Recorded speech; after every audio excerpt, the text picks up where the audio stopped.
You're listening to the Health and Happiness Podcast with Travis Kemper and Lauryn Maxwell. Each episode, we share easy to implement strategies to improve your health, happiness, and overall quality of life. Sleep is the glue that holds my glitter together. Toral bias. How's it going, Travis? It's going well. No football this week. We have a bye week, which is weird. Yeah. I guess I don't really know what's weird because they've only been around for 2 seasons, but the head coach tells me this is the first time he's ever had a bye week, and he's been a head coach, I think, for 25 years or something like that. Oh, wow. Huh. Yeah, so it's weird. Anyway, so Duke is driving me nuts because I won't take him up in the mountains right now and let him run off leash due to it being bear season and him being a black dog. So I need to get him an orange vest today and take him up there. Because he's I think one of us is probably going to kill the other one if Duke doesn't get up to the mountains to run. He has so much dang energy and I can't get it out of him. Yeah. In other Duke news, I did a little research this week for how to train him to shed hunt. What is shed hunting?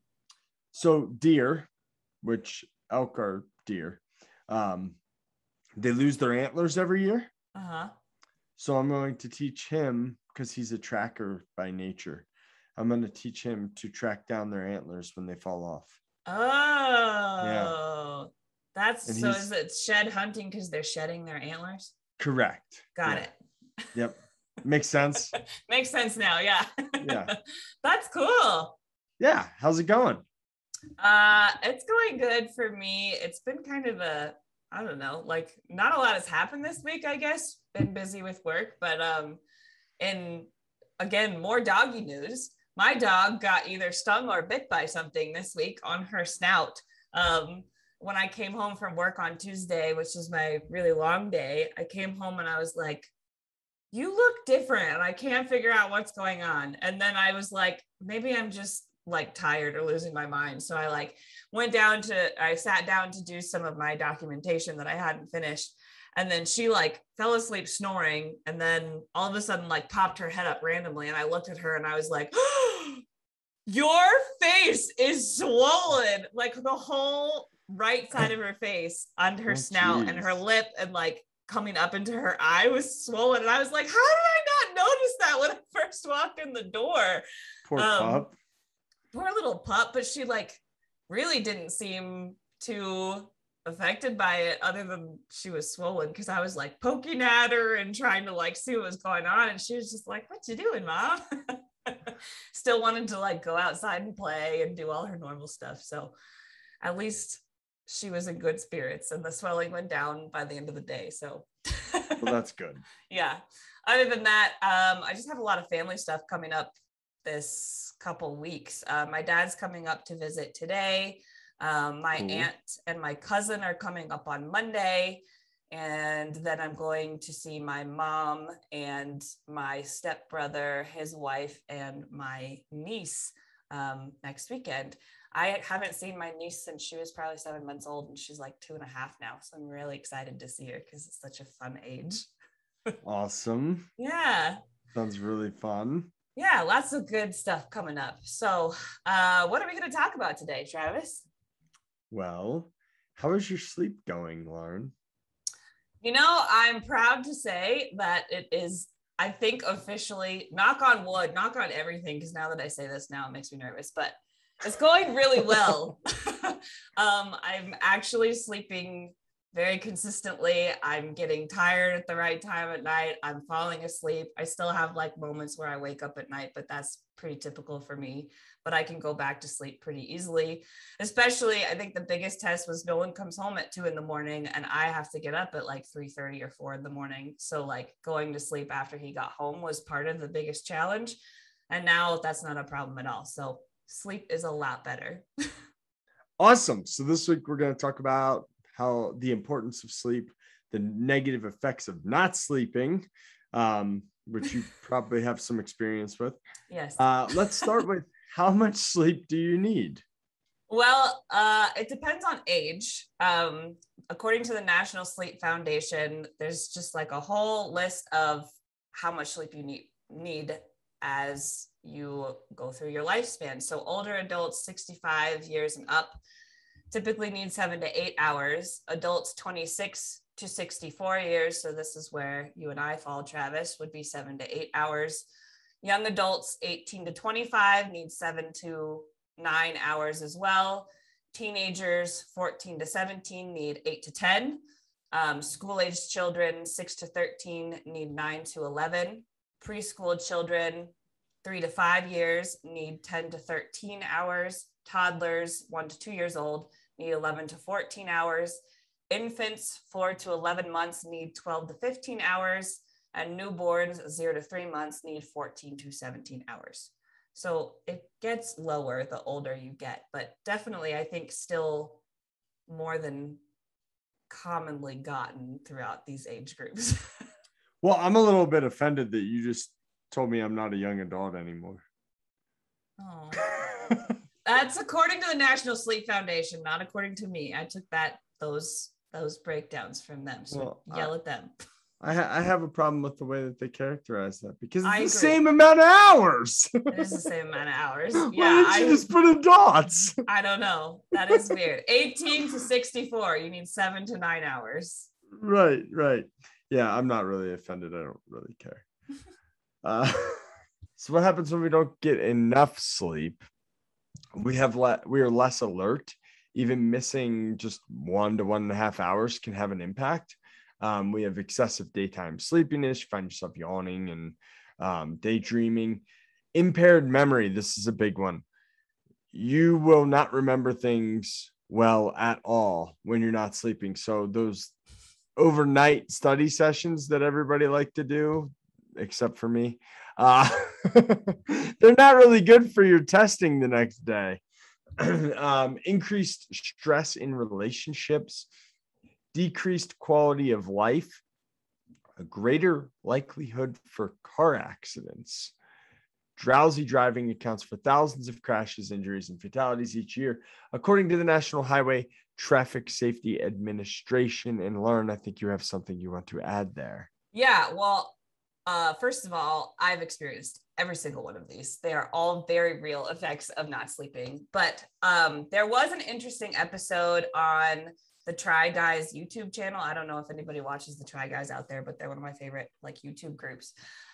They basically did like they're like 4 guys, and their whole YouTube channel surrounds trying new things. But they did like a small test on just the 4 of them, driving drunk versus driving high versus driving sleep deprived. And like how many mistakes. I mean, it was not like on the road. They did like a control. You know what I mean? I was really going to ask about this. They actually got drunk and then drove a car. Yeah.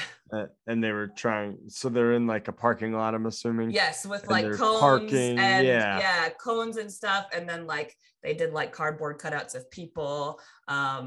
And then they had like, I think other like traffic situations where like a dog was barking or like a stoplight, stop sign. So like those kind of like situations that you'd be in traffic. So yeah, it was really interesting for me to watch. It was like a 3-part series, I think. Honestly, it kind of sounds fun to do. Oh yeah, they had a lot of fun doing it. I feel like I would have a blast and it would go horribly wrong. Oh yeah, if it was me and my friends. Yeah, and it was like a funny thing to watch. Like you're entertained while you're watching it, but like for me, as somebody who has been historically bad at sleeping, and also somebody who drives a really long ways in the early mornings for work, I was like terrified of this outcome because it was so much worse than I thought it was going to be. And this was like one of the biggest eye openers for me. And one of the reasons that I really realized that I needed to figure out how to sleep better, because like, holy cow, there were a lot of like errors and accidents that they had with just driving sleep deprived. Yeah. I thought you were going to say, as somebody who is historically, whatever you said, bad at sleeping and also historically bad at driving. I thought that's what you were gonna say. No, I'm good at driving. I was like, I don't think you've ever told me that you're terrible at driving, but I was really expecting it to come right there. No, I'm good at driving. Anyway, so the CDC on their website has some drowsy driving information, and they say that in the studies, in the studies that being awake for at least 18 hours is the same as someone having a blood alcohol content of 0.05%. And being awake for at least 24 hours is equal to having a blood alcohol content of 0.1%, which is higher than the legal limit in all states. Shoo! That's like mind blowing to me. I don't think until I saw this like episode, I realized that it really affected things that much. And then I was like, dang, Lauryn, you got to figure out your life right now. So Lauryn, if you would have continued to operate without enough sleep, what long-term effects do you think does the research show that you would probably have and that you probably had? Yeah, so research shows that you can see some long-term and serious health problems with chronic sleep deprivation, such as high blood pressure, diabetes, increased risk of heart attack, heart failure, stroke, obesity, depression, impairment in your immune system, lower sex drive. There's also a link between lack of sleep and increase in the stress hormone cortisol, which that I for sure had. You can even, anybody who like has had any level of sleep deprivation knows it can change your appearance. So you can get like dark circles under your eyes, but it also can cause like premature wrinkling in your skin, again, due to that like elevated level of cortisol that can create like actual skin changes. Yeah, one thing that they don't really touch on directly, I would say, is just your overall performance. Like they say, lack of alertness and your sleepiness and memory, but performance in literally everything. If I am sleep deprived, my muscles don't work that well. I'm not near as strong in the gym. It's really hard to push myself. I'm not near as alert, and Totally. I have concentration problems at work. Totally. Yeah, so I think it's almost like they undersold the negative effects of sleep. I would agree with that. Yeah, which they've pointed out a whole lot of really bad things, and I still feel like it's being undersold here. Because it's a very miserable existence, I would say. Like the 2.5 months that I wasn't sleeping this year because my husband got a different job and we were switching to like different shifts. That was miserable. I mean, like, I don't even know how I was able to work like well because I couldn't concentrate. I couldn't focus. I was tired. I couldn't remember words. I remember trying to film episodes with you, Travis, for this podcast. And I was like, I can't even think of words anymore. Like words don't make sense to me. Like it just was miserable. And then you're tired all the time during the day. But then if you're like me, like you would go to bed at night and you would wake up. Like it was just a endless, horrible, horrible cycle. From my perspective, I was really questioning my choice of co-host for this podcast. Yeah, I would have been too. Just kidding. I would have been too. But also, you fake it well. Thank you. I've had a lot of practice with functioning on low sleep, but not something that I should even be like boasting about. It's just my life. Also, one of the things I think it didn't say directly is how emotional it can make you. Like your mood is so variable when you're not sleeping. I was like, I just felt like I was every emotion all the time. Like I would cry at everything. I would get angry at like a lot of things, like just super irritable all the time. And that's which again, I think they touched on, but like briefly skimmed the surface when they said relationship stress. Yeah. And quality like, of life. It's real though. Like, and not even just like the people you're like married to or your spouse or whatever. It's like everybody that you talk to gets affected by this because I could not control my emotions. Right. So another study from, I think this one was from 2020, found that sleep deprivation is significantly more detrimental to young people than it is in older people. I think they found that in the median age of 23 in young people and 65 in older people. And it was significantly more detrimental to the young people. I'm going to guess this is partially because you're more active when you're young versus the average person is more active. They did not delve into the details of why they think that is or anything like that. They just pointed that they noticed more significant detrimental effects of sleep deprivation in the young than they did in the old. Interesting. Yeah, there's also Harvard Health. Harvard's website is really good. That's why we use them a lot. Yeah. They just have a lot of good information. So they say Americans are notoriously sleep deprived, but those with psychiatric conditions are even more likely to be yawning or groggy during the day. So chronic sleep problems affect 50 to 80% of patients in a typical psychiatric practice, compared with 10 to 18% of adults in the general U.S. population. Yeah. So basically, who knows, chicken or the egg? Are you having anxiety, depression, bipolar disorder, ADHD, etc. because you're not sleeping, or you're not sleeping because you have these conditions? They didn't try and parse out chicken or the egg theory here to figure out which one goes first. However, there is a significant correlation between these psychiatric problems and lack of sleep. Oh yeah, for sure. So Lauryn, if somebody is listening and they are saying, holy cow, I don't get anywhere near 7 to 8 hours of sleep a night, and I am in that 18 to 64-year-old adult group that they talked about, how can they go about trying to sleep better? I'm going to ask you this question because you have way more experience with this than I do. Yeah, and I've done a lot of research, and I've actually also worked like informally with OTs who are really good at helping with like sleep hygiene and sleep routines. So I did do a lot of trying to figure out what the heck to do. One of the articles that we looked at earlier made a list of suggestions that I think are really like some of the ones that are the most common that you'll see when you research, such as number one, treat getting enough sleep as if it's as important. This said as taking medicine, but I would say as important as exercise, nutrition, as like anything else that you think you can't miss in a day. Treat sleep as like one of your number one priorities, because I think sleep very often for most of us just gets pushed to the back burner. It's a very low priority because you're trying to get through your day, you're trying to be productive.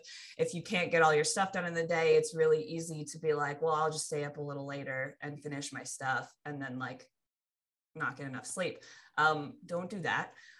Don't be that person in school who stays up and does an all-nighter to finish your reports or study. I never stayed up all night during school, but I was a person who definitely pushed it late. Yeah, me too. No.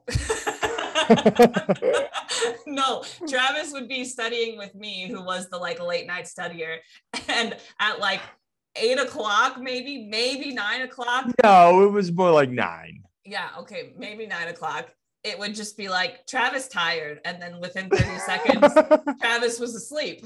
And it like didn't matter that he was like still at my house. Travis was asleep. Didn't matter. There were 7 people around, and I was laying on the floor in the kitchen. Yeah, Travis was good at getting sleep. Lauryn was not. But be a Travis, don't be a Lauryn. That's what I'm trying to say. Is don't sacrifice your sleep. It's as important as everything else that is important. A lot of research recommends keeping a consistent wake time. So waking up at the same time, even on the weekends. Understandably, if you're sleeping in on the weekends, it makes it harder to get out of bed in the morning on Monday. I figured this out through just personal practice. And if I change my wake time more than an hour from the weekdays to the weekends, I'm exhausted on the weekends. So I don't have to get up, but I will get up within an hour of my normal wake time. Generally. Yeah, this one's a little harder for me just because, again, my earliest like wake time during the week is 3:30, and And you have a weird schedule. I'm not doing that. So I do this as consistently as I can, understanding that I'm not going to wake up at 3:30 every day. But yeah, that's a big common one, and I think it makes a lot of sense.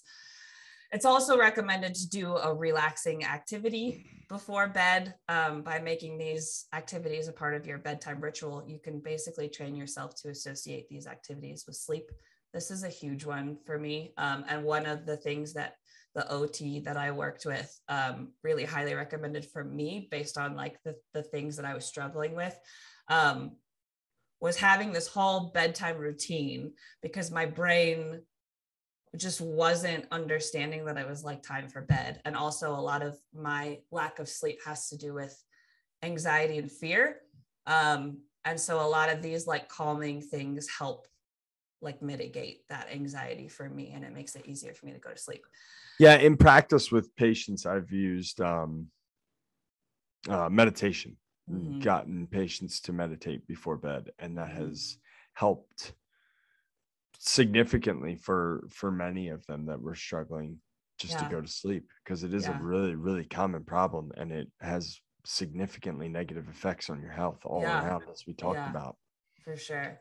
Another really common suggestion is to put away smartphones and tablets. So putting those away, I mean, like for me, it's usually an hour before bed that I'm like not touching things like that. Yeah, and if you struggle with that, turn off your phone. I turn off my phone every night. So sometimes I turn it off at 6 o'clock because I'm done with the day and I just want to be away from that thing. I put a time limit on mine, and that has been really effective for me. So basically everything, I can't access anything. Like my phone's locked essentially from certain hours. Yeah, and that works as long as you have the self-control not to pick it up, look at it, hit that button that says "screw you" time limit control.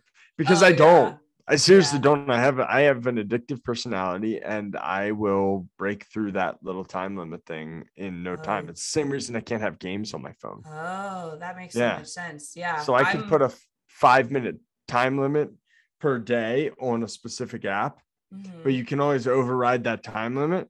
You can. So I have to delete the app. Oh, that's funny. Yeah, I'm like a rule follower. So like I set the time and I obey the rule.